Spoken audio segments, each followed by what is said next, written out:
12th public exam இன்னும் 8 மாசத்துல வந்துரும் அப்படின்னு சொன்னா உங்களால நம்ப முடியுமா? என்ன சார் சொல்றீங்க? இப்பதான் நாங்க 11th முடிச்சு 12th ஜாயின்டே பண்றோம். எண்ணி பார்த்தா May, June, July, August, September, October, November, December, ஜனவரி, பிப்ரவரி, மார்ச், ஆல்மோஸ்ட் 11 மாசம் இருக்கு. ஆனா நீங்க என்ன சொல்லிக்கிட்டு இருக்கீங்க? 8 மாசம் தாண்டா இருக்கு அப்படின்னு சொல்லிக்கிட்டு இருக்கீங்க. எப்படி நான் சொல்றேன் நல்லா பாத்துக்கோ. நம்மளோட பப்ளிக் எக்ஸாம் தான் நம்மளுக்கு மார்ச் மாசத்துல நடக்கும். சார் பப்ளிக் எக்ஸாமுக்கு தானே சார் படிச்சுக்கிட்டு இருக்கோம், இப்ப மார்ச் மாசத்துல நடக்கும்னு சொல்ல வேண்டியதானே? நல்லா ஞாபகம் வச்சுக்கோ, பப்ளிக் எக்ஸாமுக்கு முன்னாடி நாள் வரைக்கும் உன்னை படிக்கலாம் விட மாட்டாங்க. சரியா? உன்னோட ப்ரீ போர்டு, அதாவது ஹாஃப் இயர்லி, பேர் ஹாஃப் இயர்லி ஆனா ஃபுல் சிலபஸ் எக்ஸாம். இந்த ஹாஃப் இயர்லி எந்த மாசத்துல வரும் அப்படின்னு பாத்தீங்கன்னா டிசம்பர் மாசத்துல வந்துடும்.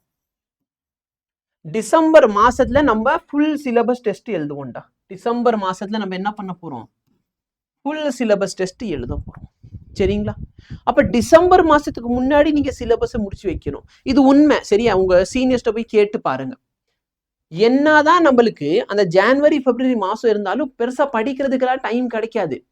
ஹாஃப் இயர்லி நடக்கும், லீவே கொடுக்க மாட்டாங்க. கிறிஸ்மஸ்க்கு நியூ இயருக்கு லீவ் கொடுக்க மாட்டாங்க. அப்போதைக்கு பார்த்தீங்கன்னா ரிவிஷன் எக்ஸாம் 1, ரிவிஷன் எக்ஸாம் 2 அந்த மாதிரியே கொண்டு போயிடுவாங்க. உனக்கு படிக்க டைம் இருக்காது. அப்ப நம்மள்ட்ட இருக்கிறது எவ்வளவு டைம் சார்? டிசம்பர் வரைக்கும் இருக்கிற டைம். டிசம்பருக்குள்ளார நம்ம என்ன பண்ணோம் சார்? முடிச்சிடணும். உங்களதுல எத்தனை பேர் சார் சரியான காலேஜுக்கு போகணும், நல்ல காலேஜுக்கு போக ஆசைப்படுறேன், ஆனா 11th நான் சொதப்பிட்டேன் அப்படின்னு இருக்கீங்க? நல்லா பாரு, இப்போதைக்கு உங்களுக்குள்ள ஒரு வெறி இருக்கும். நான் 11th வந்து சொதப்பிட்டேன், ஆனா நான் 12th போய் கண்டிப்பா நல்ல மார்க் வாங்கணும். நல்ல மார்க் வாங்கினா மட்டும்தான் ஒன்னால சூப்பரான ஒரு காலேஜுக்கு போக முடியும். அப்போ இப்ப நான் என்ன சொல்றேன்னா, ஒரு சில ஸ்கூல்ல 12th ஆரம்பிச்சிருக்கலாம், ஒரு சில ஸ்கூல்ல 12th ஆரம்பிக்காம விட்டுருக்கலாம்.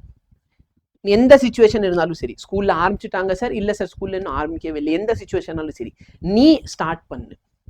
நீ யோசிச்சு பாரு.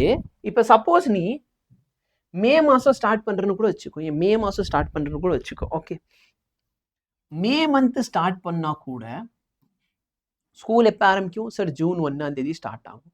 நீ மே 1ஆம் தேதி ஸ்டார்ட் பண்ணா கூட 1 மந்த் கரெக்டா இல்லையா? இந்த 1 மந்த்ல நீ யோசிச்சு பாரு, ஒரு சப்ஜெக்ட்ல ஒரு லெசன் தரோவா படிச்சுட்டேன், டெஸ்ட்டும் எழுதிட்டேன், ரிவிஷனும் முடிச்சுட்டேன் அப்படின்னா இந்த லெசன் வந்துட்டு எப்ப கேட்டாலும் நீ இந்த லெசன்ல என்ன சார்? நீ தான் கெத்து. நான் சொல்றது புரியுதா? சப்போஸ் நான் இந்த ஒரு லெசனை படிச்சுட்டேன் சார், படிச்சு இந்த லெசனை டெஸ்ட்டும் எழுதிட்டேன், ரிவிஷனும் முடிச்சிட்டேன். ஓகே, எனக்கு ஃபுல்லா இந்த லெசன் ஃபுல்லா ஒரு தடவை 1க்கு 2 ரிவிஷன் போயிடுச்சு, டெஸ்ட் படிச்சு எல்லாமே முடிஞ்சிருச்சுன்னா இந்த லெசன்ல நீ தான் கெத்து, உன்னை அடிச்சுக்க முடியாது. அப்ப நல்லா பாரு, இயர்லியா ஸ்டார்ட் பண்ணு. ஒரு சில ஸ்டூடெண்ட்ஸ் என்ன பண்ணுவாங்க, ஸ்கூல்ல ஆரம்பிச்சதுக்கு அப்புறம் பார்த்துக்கலாம். நீ என்ன பண்ற சார்? நீ இயர்லியா ஸ்டார்ட் பண்ணிடுற. நீ இந்த பயணத்தை என்ன பண்ற? முன்னாடி எடுத்துட்ட. எப்படியோ எல்லாரோட பினிஷிங் லைன் சேம், கரெக்டா இல்லையா? இங்க ஃபவுல்ல யாருமே கொடுக்க போறது இல்லை. ஒரு நார்மல் ரேஸ் மாதிரி, ஏன் தம்பி நீங்க ஸ்டார்ட் பண்ணீங்க முன்னாடியே அப்படின்னு சொல்லி ஃபவுல் கொடுக்க போறது இல்லை.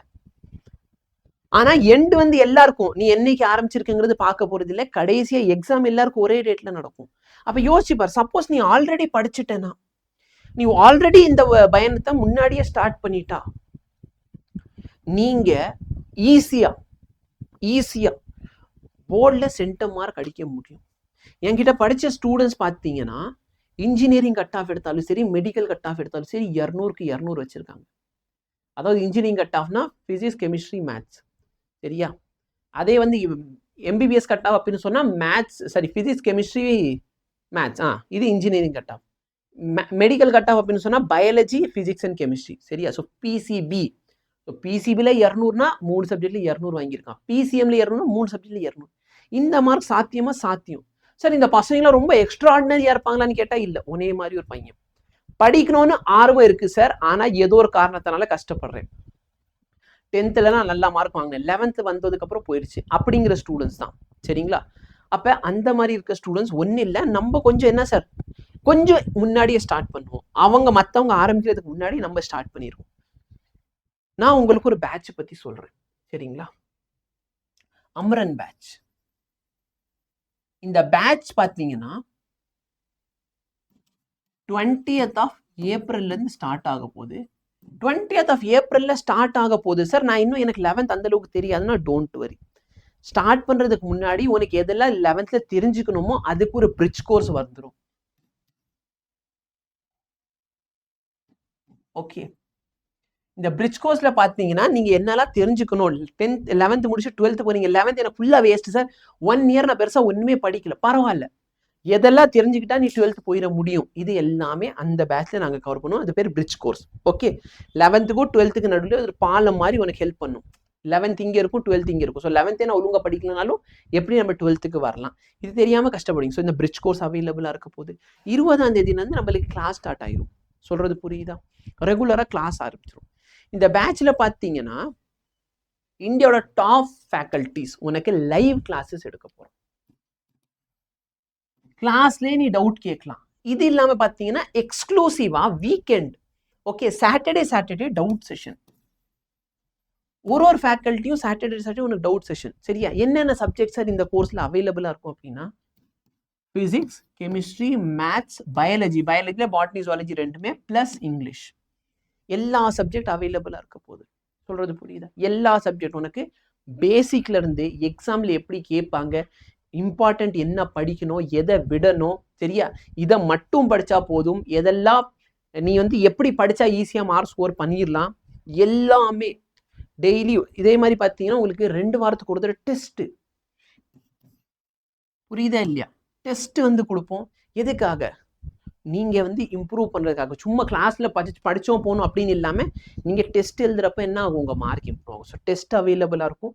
இதெல்லாம் பார்த்தீங்கன்னா இன்னும் ஏகப்பட்ட ஃபீச்சர்ஸ் இந்த பேட்ச்ல உனக்கு அவைலபிளா இருக்க போகுது. ஓகே, உங்களுக்கு டவுட் செஷன் ஆகட்டும், இந்த மாதிரி ஏகப்பட்ட ஃபீச்சர்ஸ் அவைலபிளா இருக்கும். ஓகே, ஸோ டவுட் சால்விங் தனியாக வீக்கெண்ட் நடக்கும். அது இல்லாமல் டவுட் செஷன்ஸும் எடுத்துக்கிட்டு இருப்போம். லைவ் கிளாஸ்ல டவுட்ஸ் கேட்கலாம். சரிங்களா? கிளாஸோட நோட்ஸ் ஆகட்டும், லைவ் கிளாஸ் ஆகட்டும், அதுக்கப்புறம் ப்ரிடிக்ட் பண்ணுவோம். சரியா? இந்த கொஸ்டின்லேயே இந்த டெஸ்ட்டுக்கு படிச்சுட்டு போ. இதில் பார்த்தோன்னா ஒரு குவார்டர்லி எக்ஸாம் வருதா, குவார்டர்லி எக்ஸாமுக்கு முன்னாடி ஒரு தடவை ரிவிஷன் கொடுத்துருவேன். சரியா? இதெல்லாம் படிச்சுட்டு போனால் குவார்டர்லி எக்ஸாம் ஃபுல் மார்க். புரிஞ்சா? எல்லாமே இந்த பேட்ச்ல கிடைக்கும். இந்த பேட்ச் இப்போ ஆஃபர் ப்ரைஸ்ல போகுது. யூஸ்வலி இந்த பேட்சோட ரேட் பார்த்தீங்கன்னா 4000 rupees. ஆனால் இப்போ ஆஃபர் ப்ரைஸ் போய்கிட்டு இருக்கு. ஆஃபர் ப்ரைஸ் என்னங்கிறது நீங்கள் கீழே ஒரு லிங்க் கொடுத்துருவோம். அந்த லிங்க்ல கிளிக் பண்ணிட்டு போய் டைரெக்டாக பார்த்துக்கோங்க. இந்த ஆஃபர் ப்ரைஸ்லேயே நீ இந்த கோர்ஸை பர்ச்சேஸ் பண்ணிட்டேன்னா ரொம்ப நல்லது. 20ஆம் தேதியிலேருந்து கிளாஸ் ஸ்டார்ட் ஆக போது. நீங்கள் எவ்வளோ சீக்கிரமாக இந்த பேட்ச்ல ஜாயின் பண்ணுறீங்களோ அவ்வளோ உங்களுக்கு நல்லது. சரிங்களா? தயவு செய்து இந்த ஆப்பர்ச்சுனிட்டி நல்லபடி யூஸ் பண்ணிக்கோ. 12th நம்ம சரியா தமிழ்நாட்டில் டாப்பராக வரும். பெஸ்ட் இன்ஜினியரிங் காலேஜ்க்கு போகிறோம். Thank you so much. Have a nice day.